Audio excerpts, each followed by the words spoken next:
Hastie himself, a West Aussie. Andrew Hastie, thanks for joining us. Do you support... Good to be with you, Andrew. Do you support this announcement in its entirety, or are there any reservations on your part? The opposition supports this announcement. From a bipartisan perspective, it's historic, and of course we initiated it 18 months ago. So we're glad that the Albanese government has taken the action to acquire 8 nuclear submarines. That doesn't mean we don't have questions, and that doesn't mean we won't act as an opposition and hold this government to account. But this is a historic day for Australia, and we are committed to seeing AUKUS delivered over the 30-year span that the program will take. What are we trying to achieve as a nation here by obtaining nuclear submarines? It's very simple, Andrew. In 2020, Prime Minister then, Scott Morrison, stood up at the Australian Defence Force Academy and presented the Defence Strategic Update, which said that our region is deteriorating and the rise of China and authoritarian powers are making things more dangerous and disorderly across the globe, but particularly in the Indo-Pacific region. And Australia had to respond.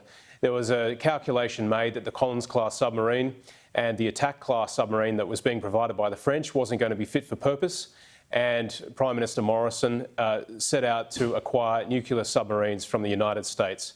And that's what was done. That's why this is so historic. We're the only there's only 2 countries in the world the US has released this technology to, the UK and now Australia, so it's very, very significant. But we are responding to the strategic circumstances we find ourselves in the Indo-Pacific region. Was this similar to the deal the coalition government would have come to if re-elected, do you think? That's a great question, Andrew, and I can't speculate because I haven't followed the logic of a highly compartmented organisation, which is the Naval Submarine Task Force. So they've come to their conclusions. We do have questions. We have questions around the timing.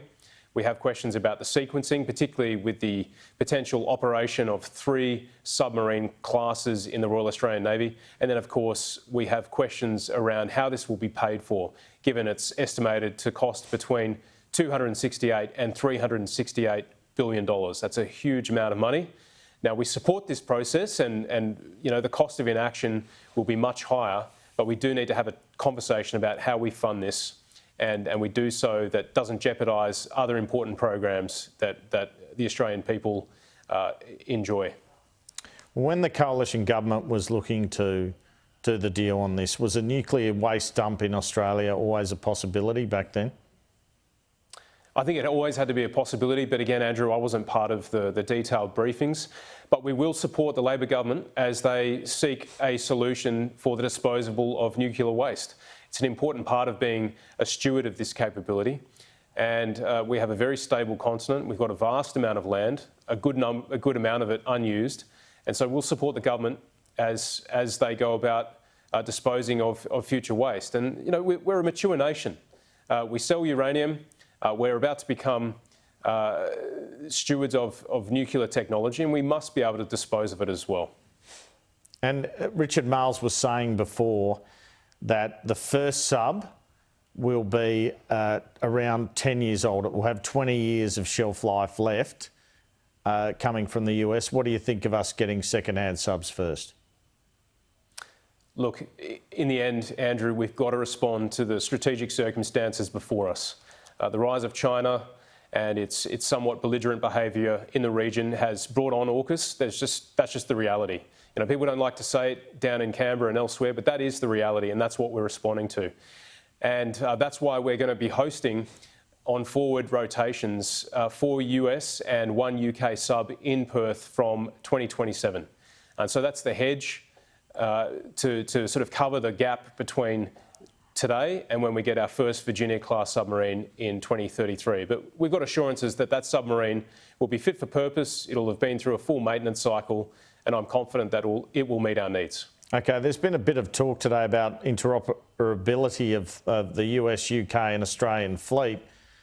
And of course you've got China with a number of nuclear submarines. The big difference that sticks out here is Australia doesn't have nuclear warheads. Does that matter? No, I think the real game changer with the Virginia-class submarines and the SSN AUKUS joint submarine that will be built by Australia and the UK is that they'll have a vertical launch capability.